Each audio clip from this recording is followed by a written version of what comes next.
Hi കൂട്ടുകാരെ, ഞാൻ സിബി. ഇന്നത്തെ എൻ്റെ റെസിപ്പി തക്കാളി രസമാണ്. അതിനായിട്ട് ഞാനിവിടെ എടുത്തിരിക്കുന്ന ചെറിയ ഉണ്ട വാളംപുളിയാണ്. അരിഞ്ഞു വെച്ചിരിക്കുന്ന വലിയ 2 തക്കാളി, മല്ലിയില, കറിവേപ്പില, ചെറിയൊരു കഷ്ണം ഇഞ്ചി, 5-6 അല്ലി വെളുത്തുള്ളി. ഇനി നമുക്ക് റെസിപ്പിയിലേക്ക് പോകാം. ഒരു ചീനിച്ചട്ടിയിലേക്ക് വെളിച്ചെണ്ണ ഒഴിച്ചു കൊടുക്കണം. അതിലേക്ക് കടുകിടുക. കടുകൊക്കെ ഒന്ന് മൂത്ത് പൊട്ടി വരുന്ന സമയത്ത് ഒരു വറ്റൽമുളക് പൊടിച്ചിട്ടത് കൊടുക്കുക.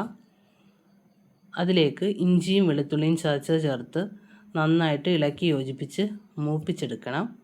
മൂത്ത് വരുന്ന സമയത്ത് ഒരു 5-6 വറ്റൽമുളക് കൂടെ ചതച്ച് ചേർത്ത് കൊടുക്കാം. ഇത് രസത്തിന് നല്ലതാണ്.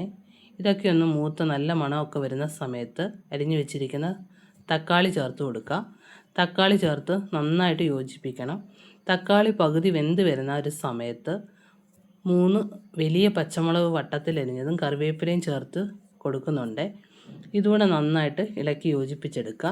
ഇനി ഇതിലേക്ക് മുളക് പൊടി, മല്ലിപ്പൊടി, മഞ്ഞൾപ്പൊടി, ഉലുവാപ്പൊടി, കുരുമുളക് ഇതെല്ലാം ഒന്ന് ചേർത്ത് നന്നായിട്ട് തന്നെ പച്ചമണം മാറുന്നത് വരെ ഒന്ന് വഴറ്റി കൊടുക്കുക.